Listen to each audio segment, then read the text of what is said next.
Hey, it's Mike from Apollo, and I'm back with, well, something very different from what we've been doing so far. Up until now, all the videos on the channel are all the tools that I've built for growth and marketing. And in this case, I've taken the same approach, a series of, custom GPTs that help you get through the question of, do I have a product worth building? So we're going to start today at problem solution fit. So what you can see up on the screen here is a tool that I've built that's going to help you evaluate where you are right now and can you move on to product market fit, which is obviously the natural next step here. This is a very famous framework used in a lot of Silicon Valley startups, so I think you're going to really like this. So we're going to base it on quite a well-known IDE called Replit, so you can kind of build your apps using Replit. I use it, I quite like it, so I thought, well, why not do a problem solution fit for them? Now, of course, I don't work for Replit, so I'm going to use some mock data to show you what this kind of looks like, but also what we're going to do together is actually discover not only how to use this tool, but some of the insights around how to build great product. What this tool will produce is a full evaluation. So it will take your hypothesis, it's going to give you a score out of 100. It's going to show you all the different aspects that contributed to your score. But what's really important is some deductions, but also recommended next steps. Now, the reason this is so important is, check out this. I was researching this. Depending on which study that you look at recently, somewhere between 34 and 42% of startups fail because they build a product that the market doesn't want or doesn't need. So if we come back here, if you think about it, figuring out the problem solution fit is such a critical step. It's the first step that you have to do.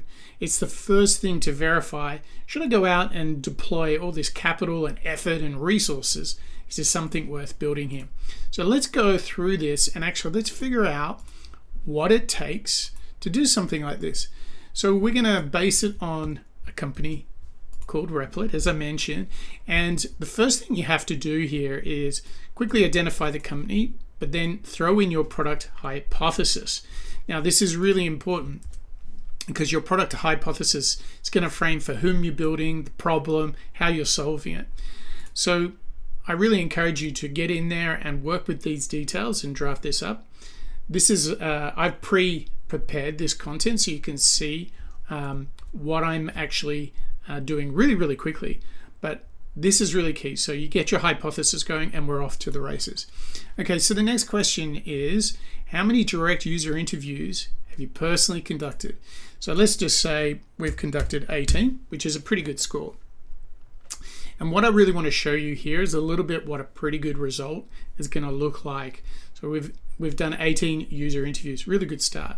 And how many of them describe this as their kind of main pain? So what I'm going to do here is show you that you would not just answer 12, but give a little bit of context. That context is crucial because it will qualify the degree of problem solution fit that you have. But what it's also going to do is really help you by giving you very good advice.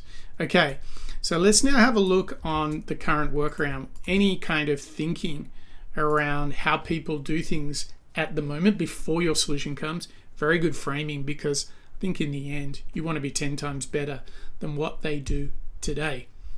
Okay, question 4, is there some credible kind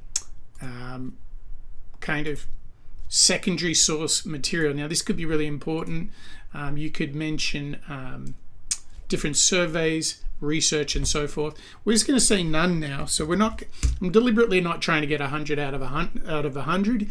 What I'm really do is looking to get a fit score and insights that would show a little bit of work to do as well. Okay, how many users have reacted or reviewed Replit? Now, again, mock data. I'm just putting it in. 14 would be pretty decent, good for an early stage company. This next question is, how many prototype or concept tests have you conducted? Let's say we've done 3. So now we're actually getting the numbers a bit lower. So there's going to be some work to do here. But what I'm showing you is this range of activities that you can do to actually get problem solution fit. Okay, what percentage of users indicate the solution would be meaningful? Okay, let's go for 70% here. And this would be a pretty good score. Like if you're getting this kind of validation, we're starting to get there. Okay, briefly explain how you derive the 70% figure.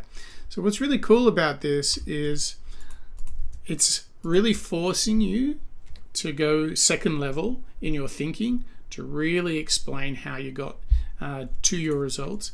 Again, it's just going to give you a much better outcome.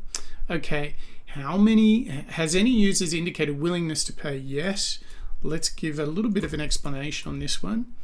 So I've really tried to build it so it's like a conversation that you can have with like an expert and quickly get you to a set of insights so you can get off and build a great product. Okay, let's look at this one. In one sentence, explain why Replit directly resolves the core pain better than existing alternatives. Okay, and let's have a look here. So what you can see here in less than 5 minutes, we've got a complete problem solution evaluation. You can see that we've got scores. And what you can see here is it starts to kind of build up a line of thinking to help you figure out what you should do next. So we stumbled on the secondary evidence. It's looking for a little bit more work on usage-based testing. This is often the one that I see startups doing less of. Maybe get some more willingness to pay evidence, maybe even do some price discovery work, and then tighten the segment focus. So this is a great report. This gives you a lot of guidance. We got there in 5 minutes. You'd have something that really looks like this and would be a great talking tool for you, your co-founders and colleagues, so you can go out and build a great product. Okay, so this is all available for free on ChatGPT. The link is in the comments, it's in the description. Let us know what you think, and I'll catch you next time.